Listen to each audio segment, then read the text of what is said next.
accommodated, family-oriented, dramatic play. All right.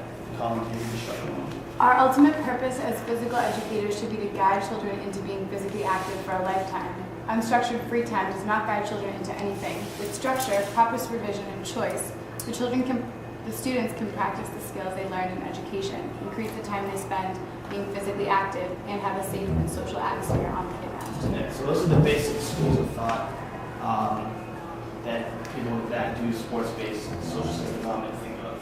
A couple different conclusions I was able to make is that previous research definitely showed that social skill development was a vital component of a healthy adolescent experience.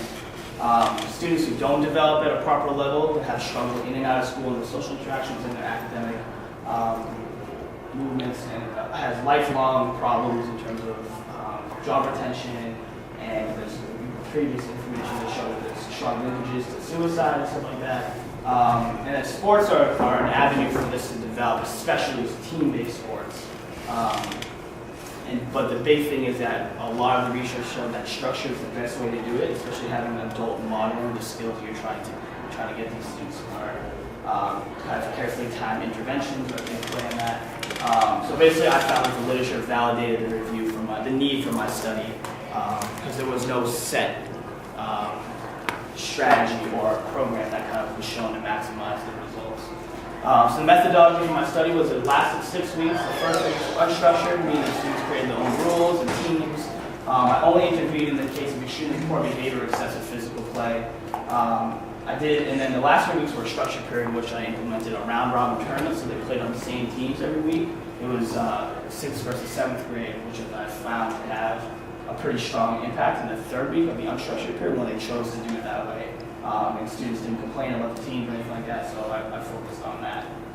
There was the same consequences for excessive play and poor communication. For every 5th time inappropriate language is used, the whole team had to do 10 team push-ups. And I also intervened in showing the points of cooperation, teamwork, and kind of those teachable moments. In terms of data collection, I had 2 major tools. One of them was a student self-assessment. The 6 students that were there all 6 weeks took it once prior to the study, once in the middle, and once at the end. And I also had this thing called the iSet, which I created, which was a way to track characters, the traits of those 6 social skills being displayed in the study. And like I said before, the skills I was looking at were teamwork, cooperation, empathy, self-control, responsibility, and engagement. The data results showed there was a moderate to strong correlation between social skill development and adding structure to sports-based activities. Based on the data I got from the surveys, I found that 61% of students had a positive change in their impression of their social skills during structured sports-based activities compared to only 22% during unstructured time. And that there was although there was a 33% impact negative change in impressions during the structured week, that was compared to 66% in the unstructured time. And there was a small number of students whose impressions stayed the same throughout the whole study.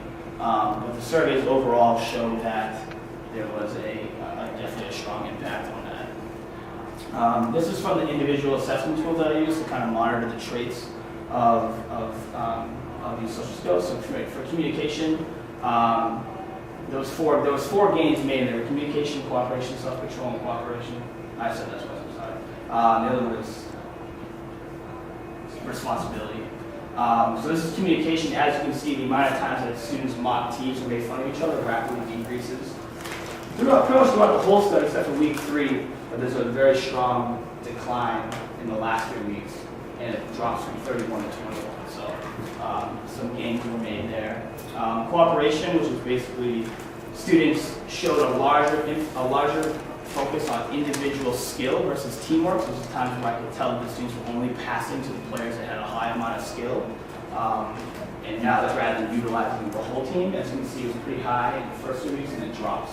Although it does gain in the last 3 weeks, there is a significant difference between the first 3 weeks and the last 3 weeks. Self-control. This was the one that basically was looking at students advocating was for changing their behavior. So basically what happens a lot of times, would be like, hey, stop doing that, and then I would see that behavior again right away. And this monitors the amount of times that students correct that behavior, and I didn't see it again. So as you can see, there's not a huge gap, but it's a little bit higher and more consistent in the last 2-3 weeks of the study. And the responsibility one is a huge difference. Basically, this was an opportunity for when they start getting sick of doing all these push-ups, they advocated for the teammates to stop doing that type of behavior because they were doing to kind of trigger that, which was basically the inappropriate language or excessive physical play. So there's definitely a correlation there between the last 3 weeks of the study. So based on what I found, these are recommendations I'm making to our campus team. I think that the team leader needs to play an active role in whatever the game, sports-based game you're playing.